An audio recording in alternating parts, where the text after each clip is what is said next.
Saudara-saudari, marilah kita mendengarkan renungan dengan judul Firman Yesus yang berkuasa,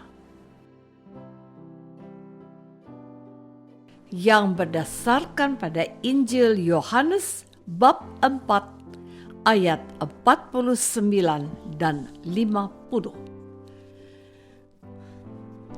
Pegawai istana itu berkata kepadanya, "Tuhan, datanglah sebelum anakku mati." Kata Yesus kepadanya, "Pergilah, anakmu hidup." Orang itu percaya akan perkataan yang dikatakan Yesus kepadanya, lalu pergi. Dalam nama Bapa dan Putra dan Roh Kudus. Amin. Saudara-saudari terkasih dalam nama Tuhan Yesus Kristus. Ketika Yesus mengubah air menjadi anggur, Dia hanya menyuruh para pelayan untuk mengisi tempayan air penuh, lalu menciduk air yang sudah menjadi anggur itu kepada pemimpin pesta. Pemimpin pesta itu merasakan anggur yang istimewa itu dan berkata, "Setiap orang menghidangkan anggur yang baik dahulu, dan sesudah orang puas minum, barulah yang kurang baik. Akan tetapi engkau menyimpan anggur yang baik sampai sekarang." Mujizat air menjadi anggur itu diketahui oleh banyak orang, termasuk pegawai istana yang anaknya hampir mati. Mengetahui Yesus kembali ke Kana yang di Galilea, dari Kapernaum dia menemui Yesus dan berkata kepadanya, "Tuhan, datanglah sebelum anakku mati." Tetapi Yesus tidak mengikuti orang itu untuk datang ke Kapernaum, melainkan hanya berfirman, "Pergilah, anakmu hidup." Pegawai istana itu percaya, dan ketika sedang dalam perjalanan, hamba-hambanya menemui dia dan berkata, anaknya hidup. Waktu anak itu menjadi sembuh, yaitu bertepatan dengan saat Yesus berfirman, "Pergilah, anakmu hidup." Lalu ia pun percaya, ia dan seluruh keluarganya. Saudara-saudari terkasih, kuasa dari firman yang diucapkan Yesus, yaitu sabda penyembuhan, telah mendatangkan kebaikan dan harapan yang membawa sukacita bagi seorang pegawai istana. Ia adalah pegawai dari raja yang berkuasa, tetapi setelah mengalami sendiri apa yang didengarnya tentang Yesus, dan hal itu terjadi atas anaknya yang hampir mati dan menjadi tetap hidup, ia percaya kepada Yesus. Bukan hanya dia, tetapi ia menyertakan seisi rumahnya. Yohanes Penginjil menyebut ini adalah tanda atau mujizat kedua yang diadakan Yesus di Galilea setelah ia pulang dari Yudea. Di Kapernaum ini, Tuhan Yesus mengadakan banyak mujizat.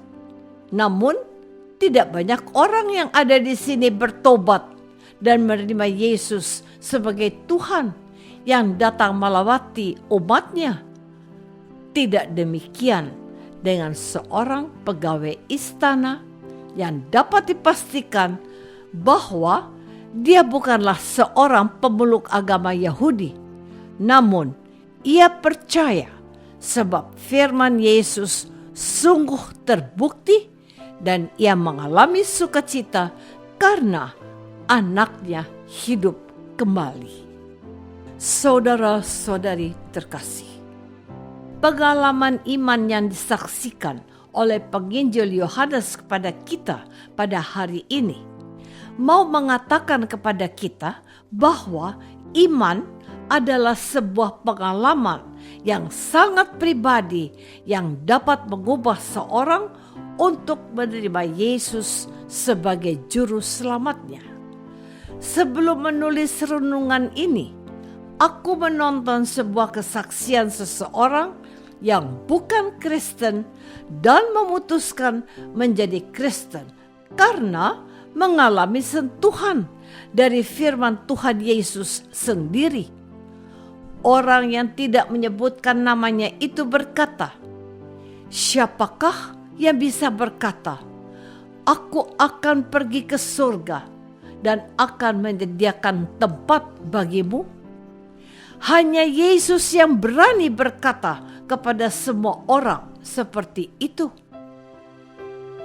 Jadi, saya, kata orang itu lagi, menerima Yesus karena dia menjanjikan keselamatan untuk saya pada kehidupan sesudah kematian.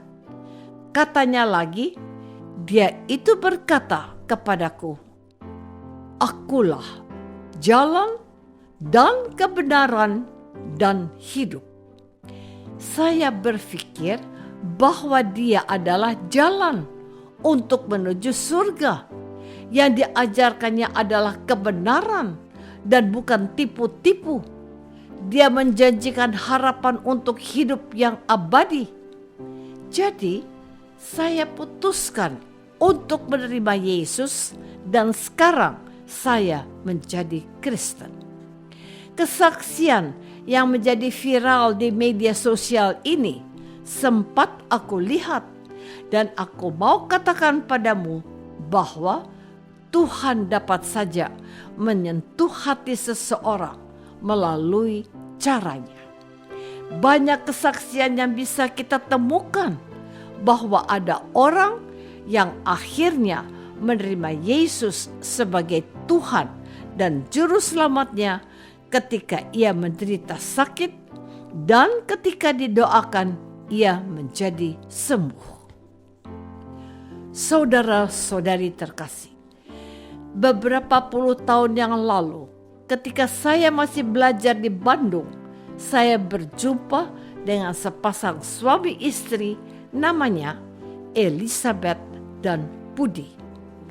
Orang keturunan Tionghoa ini curhat tentang istrinya yang menderita sakit kanker dan divonis tidak lama lagi hidupnya. Namun, saya berkata kepada mereka, hidup itu yang punya Tuhan. Apakah kamu percaya Tuhan dapat menyembuhkan istrimu? Mereka menjawab, ya, kami percaya. Aku katakan, puji Tuhan, tetaplah berdoa dan teruslah berusaha kalau perlu berobat ke negeri Cina. Doa yang didoakan dengan sungguh-sungguh akan mempunyai kuasa yang besar, kataku. Mereka mendapat semangat. Mereka pergi ke Guangzhou, China, dan ketika sampai di sana, kata dokter, dia sudah sembuh. Aku bahagia mendengar berita bahagia dari mereka. Aku berdoa, semoga mereka selalu mengandalkan Tuhan dalam iman yang dipegangnya sampai hari ini.